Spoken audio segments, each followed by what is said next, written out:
Hello, everybody. It is Rocco, your boy here, your professor of the hour. And you may have seen our earlier videos where we had the introduction to like what do you need for syllabus day, our list building 101 class. Welcome to the first episode in our series of Age of Sigmar Master Class. This is the honors course that none of y'all ever got to be qualified to take in middle school, but here we are now. I'm letting you in. We're opening the door. I'm going to show you the man behind the curtain. And we are going to be doing list building here in this master class. And with that, class is in session. Now, when you're going online and you're seeing all these tournament results and you're like, wow, man, this list won a tournament. I've never built a list. I want to just copy it. This isn't 40K. I'm saying that this ain't 40K. Even then, in 40K, sometimes those lists are complicated enough. It's not an auto win. You drop it on the table, shoot them off the top of turn one, and that's it. So, with this list building class, I want to focus on how you make your own lists, understanding what the hell's going on, and why net listing is bad. Because this is, I've seen this happen a bunch of times with guys and gals from all the different gaming clubs I'm in, even the TTS stuff. It's not as hurtful in the TTS stuff, the tabletop simulator games, but in real life, someone goes out, spends like $1,000 on a brand new army they saw win a tournament out in like France. They play it, get dumpstered because they don't know what the hell they're doing, sell it at a loss, and they're like, all right, I gotta go, and then buy the next brand new release because it's broken and get the net list from there and go on and on and on. That's stupid. That's stupid. Saying it right now. Very stupid. Bad idea. I'm not telling you what to do with your money. If you want to spend $1,000 on something, that's great. But if you want to get rid of it before you even know how the hell it works, that's the stupid part. So again, net listing. Also, our Magic the Gathering friends call it net decking. We don't do that here. Um, and also, I wanna talk about not only with making your own list and avoiding the net listing thing. I want to talk about the importance of the double turn in Age of Sigmar. Okay, that's something else too. When people are coming in here, they come from 40K, they come from other wargaming systems. Did you know that you can actually either embrace the double turn mantra of AoS to really put the screws to your opponent? Because again, this ain't the one-on-one class. We're talking events and tournaments and shit here. But you can also mitigate how bad the double turn burns you in your list design. All right, follow me here, camera guy. So what's going on is if you want to embrace the double turn, generally you want to either give it away or you're like, screw it, I'm taking it and we're just going on with it. I'm going to kill you before you even get it. I'm going to give you that false sense of hope. That's the way you get your Alpha Strike things like the Iron Jaws armies. You're like, all right, I'm going to be low drop. I'm going to be low as hell. I'm going to be that change host that kicks everybody's ass. I'm going to be Syar, Lumineth Realm Lords at a 3-drop. And I'm going to take the first turn, blow you off the board. You're never going to get to use the double turn because I've killed all your important shit. You know, your Fangs of Sotek Skink Priest that give the mortal wounds on all the skinks are dead. I don't care if Croak does D3 mortal wounds to 2 of my units.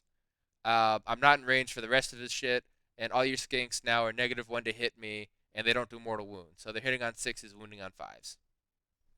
That's why we like low drop lists. You mess with the other person's plan on that. On the flip side, we also, depending on your faction, can love high drop lists. You're like, oh, that's stupid. Here's why that ain't stupid. Follow me here, camera girl. Yeah, we got one of each here. We're equal opportunity hiring. All right.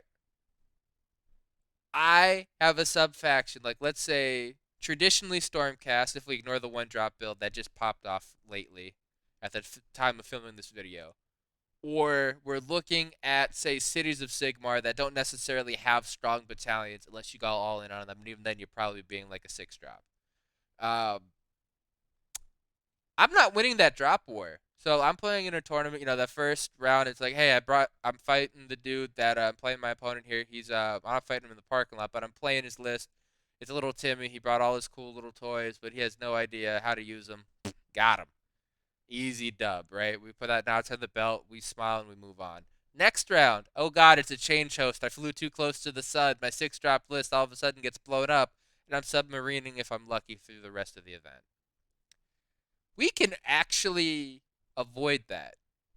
So, when it comes to the double turn and how to use it, if we're not going to be the one drop, a lot of the one drops currently in the meta as of February 2021 are shooting lists. Again, it's the change host of the world for the flamer spam. It's the one drop Stormcast list that's scary and blowing everybody up. It KO can be a low drop as well, and they teleport around. If they're the shooting army, they're ideal, perfect first battle round. They give you the turn. You move up to the middle of the board. Even if it's Iron Jaws, right? They give you the turn. You move up to the middle of the board. You're on the objectives. You score your points. They take the turn. They either charge you because it's easier to charge you, or they shoot the ever living shit out of you, and then they double turn you and do it again, and game's over. When it comes to high drop lists, we actually can take chaff units, that 80 point crappy, let's say, Free Guild Guard in cities, or Aether Wings from Stormcast Eternals, 3 of them for 40 points. We get given the turn. I have multiple layers of screens in my army, and I throw up the Aether Wings that can grab an objective for cheap. We're good. All right, they die. It's 40 points. I don't care. You killed 40 points. Good job. You feel big man. You feeling good over there? Cool. You double turn me. Great. You hit my screen behind them. That's great. It's my turn now, bottom of 2, and all of my goddamn hammer units are here ready to go and rip you a new one. And what is a hammer unit, viewer? Because I didn't actually get to that yet, but you hear people talk about it. So here we go. Armies should always be built in mind for a concept of the hammer and anvil. You hear this in all military tactics talk and wargaming talk. Hammer units in this instance are your units that deal damage. They are what will win you the game if you need to kill shit. Anvils are units that are extremely durable, and when people try to attack them, they break off. They bounce off, nothing happens. A little chink in my armor, we're good. But you're not getting the full crack here. So I've got my chaff, which are the Aether Wings. Then I've got my anvils, which are, let's say, Phoenix Guard, right? And then behind them is all my important units that I can win the game and kill you if I get the chance. And I'm not putting all my eggs into one hammer basket because it's one hammer. I'd rather have multiple hammers to throw at you. If you've seen Super Mario, the Hammer Bros, great villains. But I like having around, again, this is general. Some armies, you take all hammers. Some armies, you take all anvils. I like, if I can help it, to have about 3 hammers. That could be like 2 close combat units and then like a bunch of shooting that combined could be a hammer. Because when I charge in, and again, if I have 3 melee hammers, Age of Sigmar has alternating combats. It's generally my turn. I choose the first unit to activate. There's abilities and stuff that screw with that we could be here for like hours discussing. We're not here for that. But again, if it's the standard I go, you go, I go, well, I go, unit 1. You go. You have to choose between one of my 2 hammer units that didn't fight yet. You kill one, other one goes. All of a sudden, I went out on that trade. My units earned their points, even if the one unit ended up suiciding itself into you in a charge of the Light Brigade. And I'm okay with that, because now it's bottom of the turn for me in our scenario here. I can double you. Even better, with I know I'm getting the first turn because everyone's going to give it to me. I don't move up far. So if you double turn me, right, you waste a whole turn trying to even get me in range. You don't really get me in range. And then if I give you the turn and I win that roll off, it's as if you just had one turn. And then I double turn you, and you already came up 3/4 of the board up to me, and you didn't touch any of my hammers, and I get to go in on you all wild, all buck wild, like a wild rider, hoping Kurnoff's around. Hell yeah! And we just go and run you over. And then after that, because we got like our basic, okay, here are the concepts, the big brain, galaxy brain crap. We're looking at our sub factions in our army books here. Like, let's say I've got my Stormcast book here. I'm looking at what sub factions I can take into the current meta that either are the meta themselves or can counter the meta. I know, like, let's say I know going into a tournament, the OBR book dropped. And I know there's a bunch of people in my meta that chase it. They're like dogs chasing their own tails. They have the whole cycle. They buy the cool army. They lose with it because they don't know how to play it. They sell it. I know OBR are weak to shooting and mortal wounds thanks to the marvelous Mr. Mephisto, the most dangerous man in Age of Sigmar. Watches shows. And, they eat shit and die to shooting, and I can bring all of my neg 2 rend in my Stormcast book, whether they're long strikes or ballistas, and the long strikes can pop for mortal wounds. I've got some spells. I bring in evocators for their mortal wounds. That army is handled, and all of a sudden, out of the 30 people going to my tournament, I have a great matchup against almost a third of them. And it's how do we optimize that? And also, we get sometimes you don't want a sub faction to pick a generic command ability, depending on your book. Again, like in Stormcast, Staunch Defender had its long run. Then we have the artifacts, and when you take sub factions, you generally have to take one. Some armies, it's like only if this hero is this unit. Oh, cool! I won't take that unit, and I can just pick my own crap. You're like, great. Sometimes you can't. And then we get to realms. Because now we've already picked our play style, we picked our sub faction. Now this is pretty niche, but some tournaments right now have you pick a realm, not only to say like, hey, I want to take that one artifact from it. They're making it so that in your army list building, you pick a realm, and if you lose the roll off to pick sides, you get to choose your realm that you picked on your list to fight in. So that could be a consideration as well. And now we're going to go on with, we've done all that. Then we go for how to optimize the list. We've got different hero synergies we can look for, different heroes that make things battle line. If they have extra points to be like, hey, I can make this guy run in charge if I take a Knight Heralder, great. And then we look at our points at the end of the list. We're like, okay, I made my dream list, right? It is 1,900 points. We play at 2,000 for tournaments. Huh. What do I do? Well, then we look at the endless spells from line sorcery, from your own faction, from forbidden power, from wherever they're coming from these days. Or if you're taking an army that has endless prayers, throw those in. Get your Wrath Axecorn, get your Bleeding Skulls.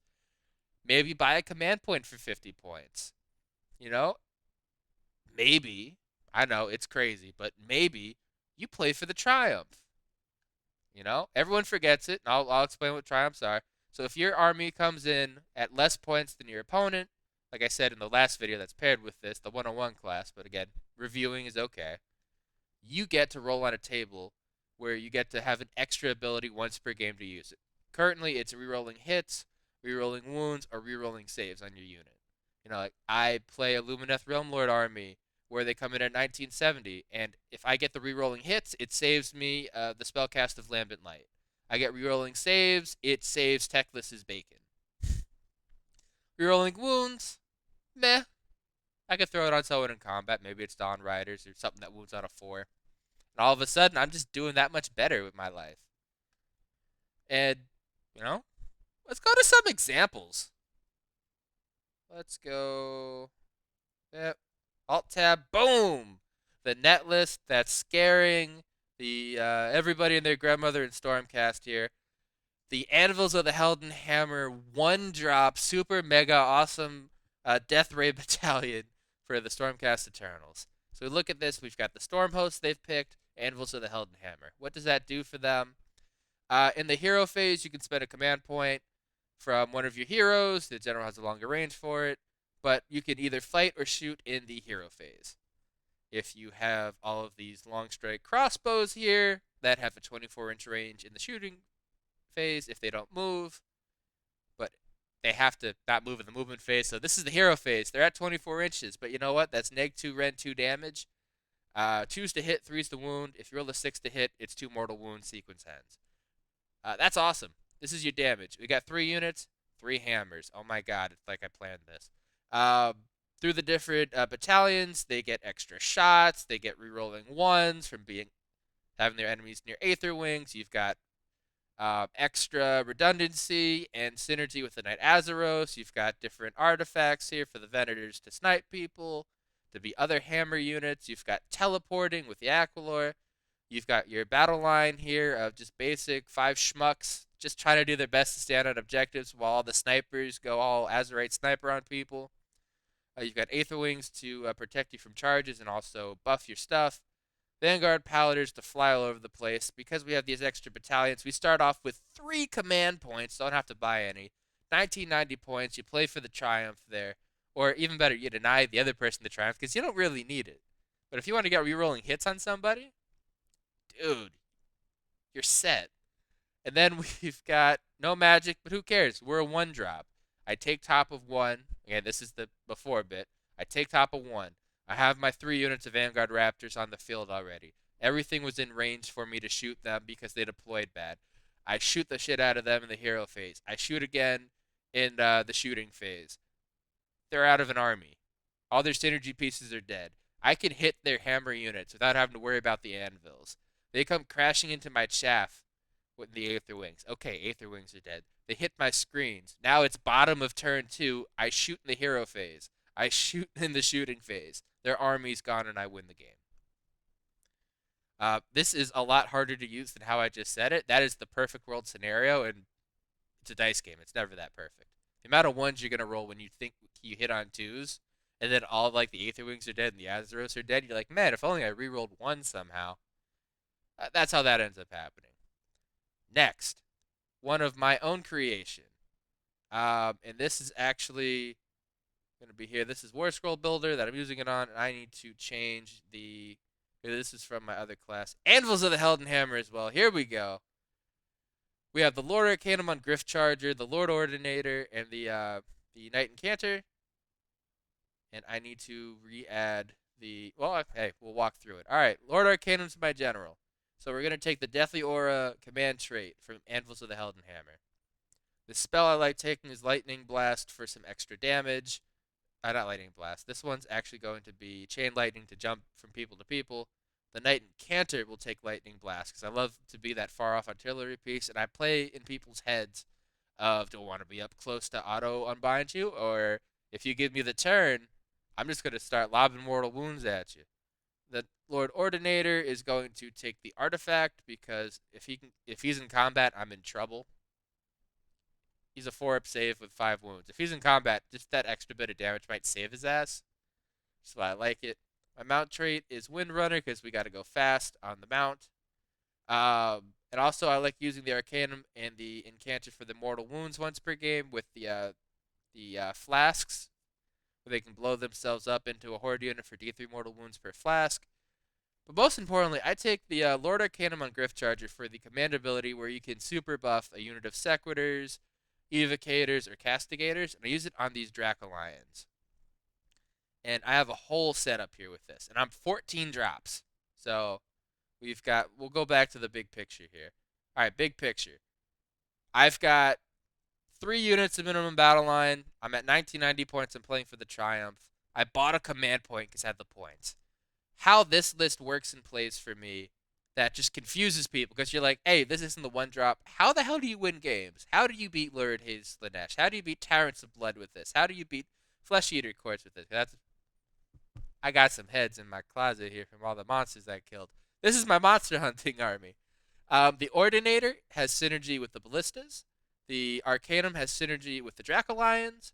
I set up with the Snipers, the Vanguard Raptors in the heavens, with the Ballistas and the Ordinator, and maybe a unit or 2 of birds. The rest is on the field. I screen out with birds and Sequitors and Liberators to protect my hammer unit of the Dracolions. The Lord Arcanum can actually spend a command point to make the Dracolions automatically cast their spell and it can't be unbound. That spell is in power. These are these synergies we're playing for. This is why we have the extra command point. And also, if I need to pass a battle shock, that helps too. But the thing is, if someone takes the turn, they come up close, they mess up my birds or my Sequitors, great. They're in charge range of the Evocators on my turn. I auto empower the Evocators, they get extra damage on the charge, they murderize whatever happens. And then I can drop down my Vanguard Raptors and the Ballistas, and have a great time of shooting people. Then if I get the double turn, guess what? I have another command point because I only spent the one. I'm at two. I'm shooting the long strike raptors in one of my ballistas in the current iteration of the book, and this is as of February 2021. If they get a new book in third edition, that's amazing. We probably need it. There's what 31 battalions. That's a lot to go through. Um, and the beauty of this is if I am given first turn, because I'll see it when it comes, but to threaten it, I might deploy the Raptors on the board to try to bait someone into taking first turn. Me knowing that I can send Aether Wings in to stop them from charging. I love it when that happens. And then they're just sitting there, right? They killed like 40 points of birds with their big bloodthirster, and it's just like, yeah, that's it. Good job. Now I'm gonna shoot all of your monsters dead. You're gonna lose 1,800 points of your army. Um, and that's the thing. Drac Alliance, hammers, Vanguard Raptors, hammer. The combined ballistas with the Ordinator, I count them together as a hammer. My anvils are the Sequitors and the Liberators because the Sequitors can reroll their save rolls in the combat phase. They do have the Great Maces for extra damage because in my metas that I played, demons were very popular and actually so were Nighthaunt. So the extra damage or the extra exploding hits to create the extra damage was awesome. And again, if I'm going against OBR, with this list has ripped a new one a couple times, uh, it's all my shooting, it's all my mortal wounds. It's I just sit back and laugh at them. I can play for objectives. I can deep strike a unit of Sequitors onto objectives. I can. You know how infuriating it is to go into combat with three Aether Wings that don't have an armor save, 2 wounds each. That's 6 wounds. You whiff, you leave one alive. And the other trait of the Anvils of the Helden Hammer is to reroll your battle shock, so these little bastards pass. Two birds live, right? Or even one bird lives. And then in my turn, it retreats and steals your objective. Yeah, imagine deep striking through these, and you gotta spend like 400 points of your army coming back to try to screen out your shit. I'm just spending 40 points. I'm making you play all around the board just to try to screen out a 40-point unit from deep striking. I can bring my strengths to bear, mess up your weaknesses, and I don't care that I'm 14 drops. You get to make the decision on who goes first. I can force it and play some mind games, but yeah, we kick ass and take names here. Um, Next, we are going to go on to let's see, one more list, and I'm gonna make a little bit of a statement too on things to use the extra points in your army for with optimizing. Because actually, we'll go back to the first list. Why the net list works, besides all the extra damage and the rerolling ones to hit and all that. The points went down in Stormcast where you could fit these extra battalions in. Before, they didn't have the points to afford it. And then you're going to see some armies, like, again, say the 1970 Lumineth list that's running wild. You're going to have points for endless spells. And sometimes, if you're not buying that command point, you want Geminids of Ulgish. So it's an endless spell where you get two effects out of it. You shoot it out so far, even if you don't get the turn, it can't come back to hurt you. And it ends up being -1 to attacks for units, and they take D3 mortal wounds with one Geminid, or -1 to hit. And they also take D3 mortal wounds. If you're in something like, say, Age of Sigmar, it's empowered and you can reroll the damage. But if you can fit in something to like debuff and do crazy things, more power to you. But we're gonna go on to this cities list here, because as you see, I don't have a battalion. I can't fit it. This is 2,000 points flat, not playing for the triumph. And people look at this like this shouldn't win games, but it does. That's what I'm known for. It confuses the hell out of people because this is an army that is so not the. I actually went to a tournament where there was another city's player. He laughed at me and said I was trolling, that I didn't take Hallowheart. I didn't take. This is before the battalion got changed and the command ability, and he was like, "Yeah, man, you're just trolling. You can't win games with this. This is stupid." And I got third, and he got fourth. And I played on the top table and lost to Zinch one drop Change House before the nerf. And I still scored so many secondaries that my 2-1 was better than the other dude. So with this kind of a list, sometimes not taking the meta thing so no one knows or preps for it, or is like, okay, so yeah, because you see cities, you're thinking maybe Tempest Eye for rapid movement, you're thinking the magic, maybe Hammerhall to fight twice. Living cities with all the healing built in from the being living cities, you heal a wound in your hero phase. And with this, I'm actually taking a realm specifically for the artifact Everspring Diadem to put it on my Flamespire Phoenix. And I'm doing that, and here's the synergy, here's the artifact. I'm doing that because I'll heal 2 wounds on the Phoenix without having to get a spell off. This army is not magic heavy. I have one wizard, the Knight Incanter. It will take the spell to heal d6 wounds, sure. But more times than not, I actually want to cast Mystic Shield onto the Flamespire Phoenix because it gets a buff if a friendly spell goes off nearby. Um, so it could be a 2-up armor save thanks to Iron Oak Artisan giving it +1, and then the spell going off. 2-up, rolling ones, 4-up after save, and I heal 2 wounds in my hero phase regardless of what happens. So it's probably going up a bracket, which means it's doing more damage, it flies farther, and it lives longer.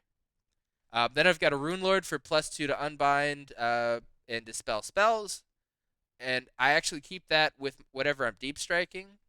And then I also keep the Hurricanum there without a hero in order to, when I deep strike the Fulminators and any shooting, they all get +1 to hit as long as they stay in the aura.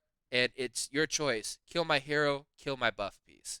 And I fled the board with so many threats and so much shooting. The Fulminators are shooting and charging and fighting and are a hammer.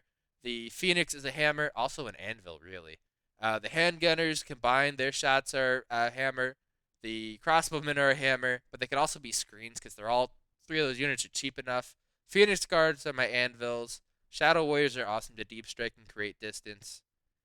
And you know what? It just works when you think a bit outside of the box and you try to come at this from a different perspective than, hey, man, I'm going to just take the net list. No, why not try to actually beat the net list with what you have? And again, this is all just a guideline. You're going to come up with your own thing and you're going to kick my ass in a tournament with it, I'm sure. I'm rooting for you, kid. Um, but you know what? As far as I'm concerned, I'm going to go out and say we're going to go back to full screen mode. This has been our first episode of Age of Sigmar Masterclass. We did it, people. And as your professor, um, thanks for showing up to class. Thanks for listening to the lecture. I hope you had a good time. I hope you learned something here. We will see you next time. And thanks for watching. Goodbye and class dismissed.